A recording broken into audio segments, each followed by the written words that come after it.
World War II was the birth of the Jeep, or formerly known as the Army truck, and it has made its way from the battlefield to be one of the most noteworthy off-road warriors, including the Jeep JK. The Jeep Wrangler JK is loved by many owners, and in this video I'm going to break down its liability and common issues from 2007 to 2018 to better educate you about your future ride or your current ride. Let's get started. So I think every Jeep owner has an issue with water leaking. And with the Jeep JK, it likes to leak on the top two corners of the door sill. When people install the hard or soft top, they accidentally pinch that gasket, which compromises the sill and allows water to leak into the cabin of the car. So try to undo the top and make sure that those gaskets are not pinched. Another reason that could be causing this issue is that the gasket around the door itself, or the door sill, is just old and it needs to be updated with a thicker replacement. And I'll have a replacement link down below for your convenience. And that's one way to help out this channel, and I truly appreciate it. A lot of people complain about the new door sill being, thicker, which results in it being a bit harder to shut the door. There were actually a few more owners who discussed that they adjusted the door, basically helped the door shut tighter from the hinges itself. These Jeeps can develop heat issues, especially in the early models with the Pinstar engine. I actually own a 2012 Dodge Avenger with a Pinstar engine as well, and that heater core got clogged. So step one that you can do is actually flush the heater core and try your best to. Put a hose on one end and have the other end put into a bucket and flush out the heater core. If that doesn't solve your issue, then you would have to replace that heater core, because the heater core can become clogged from the coolant, basically degrading the elements within the heater core itself, and therefore clogging up the heater core and not allowing full circulation around the heater core. So if that is the case and the flush did not work, you'd have to remove the heater core and replace it. Now, in order to do that properly, you would have to basically tear apart the entire dash. And that's what you're supposed to do on the 2012 Dodge Avenger as well, which I did not do.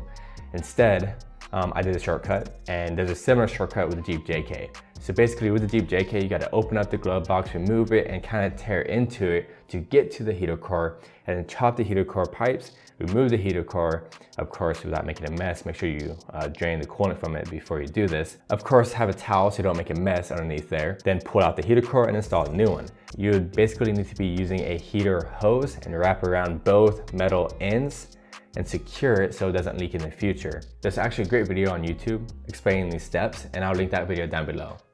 Another reason is that the blender actuator actually failed. Basically, if you're turning the knob to be colder and hotter and it's not really changing at all, then it could be the blender actuator. A lot of times when these actuators fail, you will hear clicking noises. It'll click repetitively and it's very annoying. So you'll know if your blender actuator failed. In some cases it just fails and doesn't make any noise. And they're relatively easy to get to because they're all underneath the dash, and you just have to remove the dash panels underneath. Evap system issues, you could get an engine code P0456. Sometimes the issue could be that the gas cap, the rubber seal around the gas cap, could be corroded and old. That could cause that code to pop up, or that the ratcheting system is just loose and it's not getting tight. So if that's the case, then change out your gas cap, see if that fixes the issue. But sometimes that's not the case. Sometimes it's not that easy. It could be the Evap canister that needs to be replaced, or simply you could have this issue like this fella, crack on this port, and you can fix that by covering the crack with 2-part plastic epoxy from JB Weld. And of course you gotta sand down the surface to get proper adhesion, and don't stuff too much into the crack because you don't wanna block it. And also, if the crack is too close to the nose where the clip attaches to the port, then you just have to replace that whole part. Valve cover oil leaks are also common with these Jeeps, especially with higher miles. Keep the oil topped off to be fine. You basically have to remove all the components on top of the valve covers, and on the passenger side, you'd have to disconnect the heater hoses as well. So while you're doing this, might as well just flush out the heater core if you haven't had issues yet. Keep it clean. And then you just finagle the valve cover out and replace the gasket and put it back in place. Now, the oil cooler housing can also leak, and it won't be an obvious leak until it leaks a lot. And then when it does leak a lot, you may think it's a rear main seal leak. So if you look behind the engine and where the transmission connects, and you see a leak between that connection and you think it's the rear main seal, try your best to look a bit higher above the rear main seal and see if there's a leak up there. And if there is, it's probably your oil cooler housing. And that typically happens on the 3.6 liters. And in order to get to that, you have to move a lot of stuff, including the intake manifold. O2 sensors can go out. You just need an O2 sensor wrench. They can be in tight places like behind the engine. You should be able to get it done at home. You might have to move a tire and remove the wheel well to get to one of them, but it's really not that hard. Your ABS light or traction control light can go on. And again, this is an issue commonly on Jeeps that go off-roading a lot. Basically, you have your wheel, then you have your wheel bearing connected to the wheel. Two things can go bad: the bearing itself or the sensor that connects your computer. Most likely when one of the two goes bad is that a lot of dirt got in there and is corrupting the signal. You can try to remove the sensor and clean it, make sure there's no dirt on it. And if it's clean, you can try to replace that sensor first because it is relatively cheap, and see if that fixes your issue. If it doesn't, then just replace the whole entire wheel bearing, which can be somewhat difficult, but should be doable by a DIYer who is willing to learn and be patient. Your clock spring could also go out. The clock spring is a part of the steering system basically. So it's behind the steering wheel and it allows all the steering wheel connections to stay connected while you turn the steering wheel, because if you don't have that clock spring, all those wires would be stretched out and stuff like that. So if that clock spring is out or bad, then your steering controls may not work and you may have an ABS light. So if that's the case, you'd have to pull that steering wheel and replace that clock spring. And once again, if the Jeep goes on heavy duty off-roading, they can go bad from just getting really dirty. Then we can have a faulty skim module or WCM module. The module is located around the same location but behind the ignition switch, a little bit harder to get to.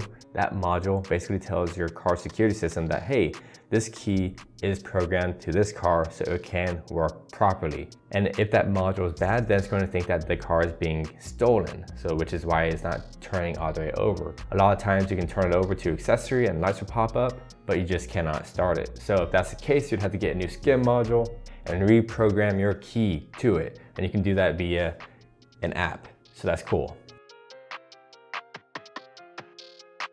And finally, no start issues. Once again, mainly a result from being very dirty and not clean. And the first issue could be the ignition switch. Dirt gets in the ignition switch and doesn't allow it to function properly. If that's the case, then you'll probably be stalling on the road. It starts then dies, or just won't start at all. This is an easier replacement. You just have to remove the plastics around the steering column, and on the right side of the steering column, it's right there. You just basically disconnect it and install a new one. Overall, the Jeep JK is an excellent Jeep. It is. It's basic, but yet it's still advanced, which those advancements is also kind of double-edged sword because they have issues sometimes with most cars. But if you like Jeeps, the JK is the way to go. It is a great price for what it is. It keeps its value very well. Hey, this is Chris, AutoMotivate. I always appreciate and respect one another. I'll see you in the next video.